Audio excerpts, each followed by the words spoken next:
ये सेवाएं बहुत ज़रूरी हैं, क्योंकि बिना सेवा आप सेवाओं को कुछ नहीं समझते। ये जो सेवा करते हो ना आप, ये दुनियादारी की सेवा, ये सेवा, ये तो सेवा आप करते रहो ये तो। बाकी गुरु आज्ञा में जो सेवा की जाती है उसका मूल्य कुछ और है। गुरु आज्ञा में की गई सेवा आपको अंतर्मुख करती है, और बाहर से जो आप सेवा करते हैं ये इसलिए करते हैं कि आपको कुछ ज़्यादा मिले, भगवान आपकी सेवा से खुश हो जाए और आपको इन सेवाओं के बदले में कुछ मनचाहा दे दे, इसलिए करते हैं आप सेवा। सेवा का मतलब कुछ और है। जब गुरु आज्ञा में सेवा की जाती है तो उस सेवा का अर्थ कुछ और निकलता है, वो तुम्हें अंदर। कृष्ण भगवान कहते थे कि अरे अर्जुन, यदि तू उस परम के राज को जानना चाहता है तो जागृत महात्माओं के पास में जाके बैठ जाना, उनकी सेवा करना, वो जो कहें ना वो सेवा करना। अब कृष्ण तो ये भी कह सकते थे कि भाई सेवा करना कोई सीखना थोड़ी पड़ता है, जहाँ कोई ज़रूरतमंद दिखे वहाँ तुम लग जाओ सेवा करने के लिए, वो तो ये भी कह सकते थे।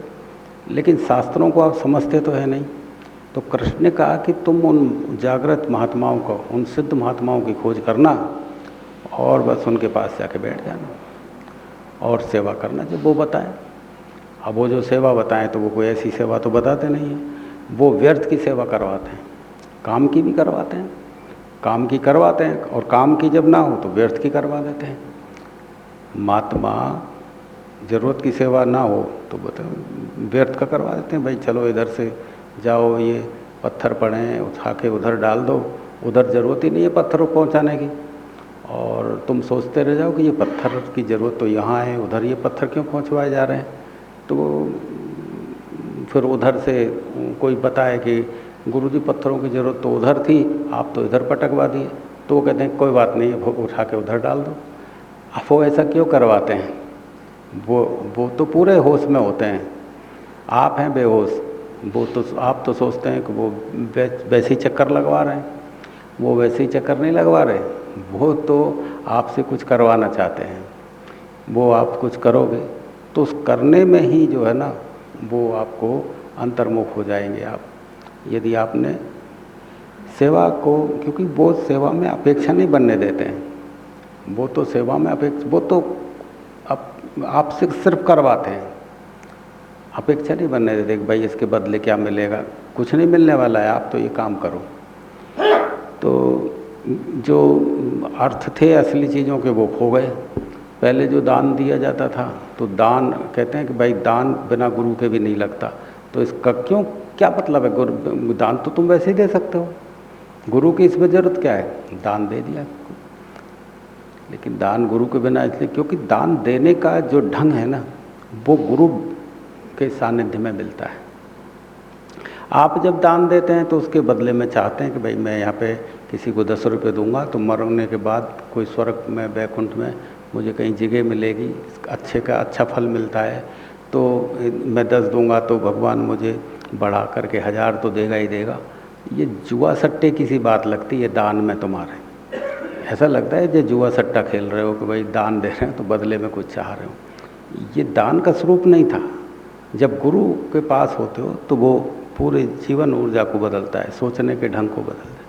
आप किसी को दें तो ये समझ के दें कि भाई इसको ज़रूरत है, मेरे पास ज़्यादा है, मेरे किस काम का है, इसके पास नहीं है मैं इसे दे देता हूँ, क्या फ़र्क पड़ता है इसमें? काय की दान, ज़रूरत की सेवा कर दी आपने कि भाई मेरे पास है, भगवान ने मुझे दिया है, उसके पास नहीं है मैं इसको दे देता हूँ, बात ख़त्म हो गई।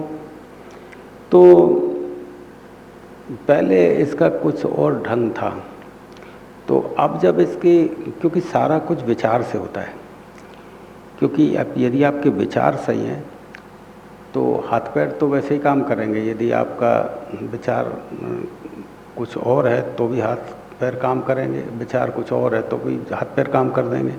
हाथ पैरों की वो नहीं है बड़ी बात, बड़ी बात है आपकी सोच की, कि आपकी सोच में क्या चलता है। आपकी सोच में देने के बाद लेना चलता है या देना ही शामिल है केवल, कि भाई ये मेरे पास में ज़रूरत से ज़्यादा है मैं दे देता हूँ। तो ये स्वरूप था। पहले जब दिया जाता था तो ये सोच के जो सोचते थे कि भाई मेरा भी कोई लेने वाला मिलेगा कि नहीं मिलेगा, और लेने वाला सोचता था कि मुझे लेना पड़ रहा है इसका।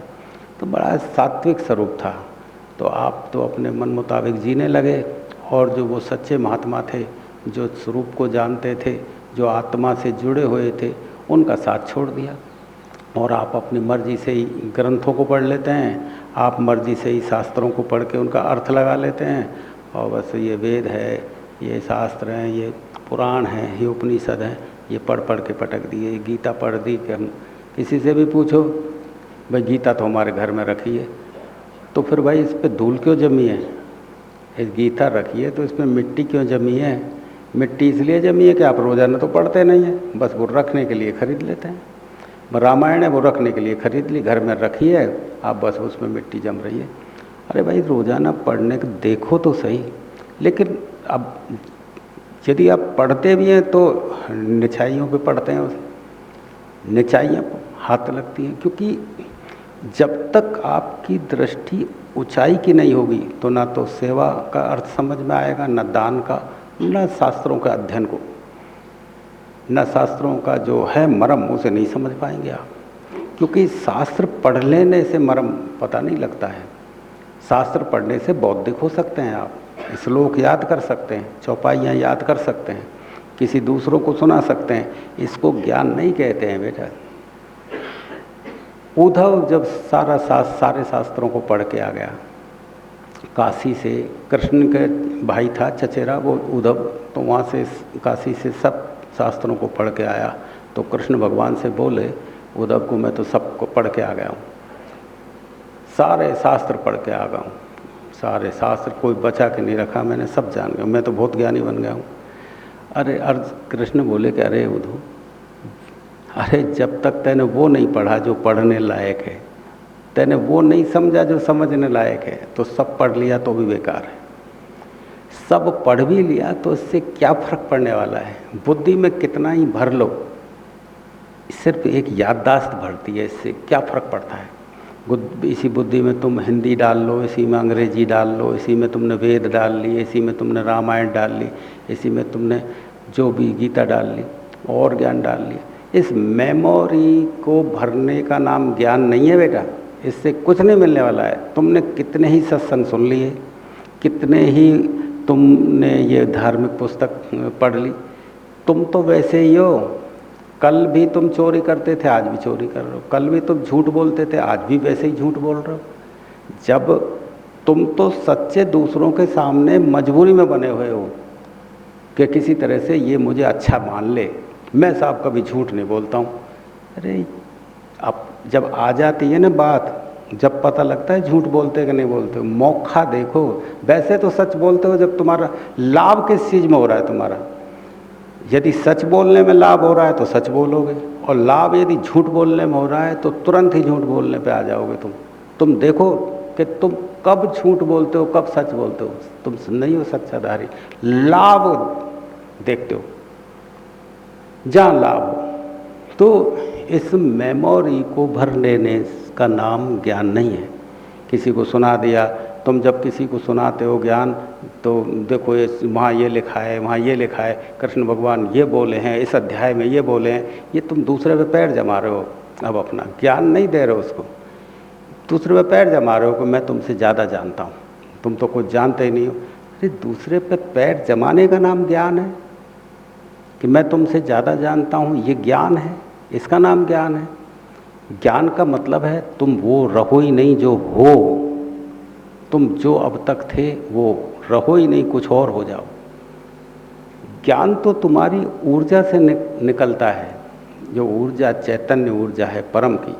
जैसे ही तुम उसके संपर्क में आते हो, उस यात्रा का नाम है ज्ञान, अंतर यात्रा का नाम है ज्ञान। आत्मा की जो यात्रा चालू होती है, उस यात्रा को तो तुम जानते नहीं, आप तो बस इतना ही जानते हैं। तो जितना जानते हैं उसको भी वो उतनी ऊंचाइयों तक नहीं जानते, उनको भी उतनी ऊंचाइयों में अपने याद कर रखा है। कृष्ण कुछ कहते थे, आप कुछ बकवास किए जा रहे हैं। राम कुछ कहते थे, आप कुछ कहे चले जा रहे हैं। आप कृष्ण जितना कहते थे उससे भी ज़्यादा कहने की कोशिश कर जाते हैं, कई बार करते ही हैं। कल मैं बता रहा था, मुझे यहाँ एक टीकाकार मिला था पहले, वो टीका लिख रहा था, वो गीता पे टीका लिख रहा था।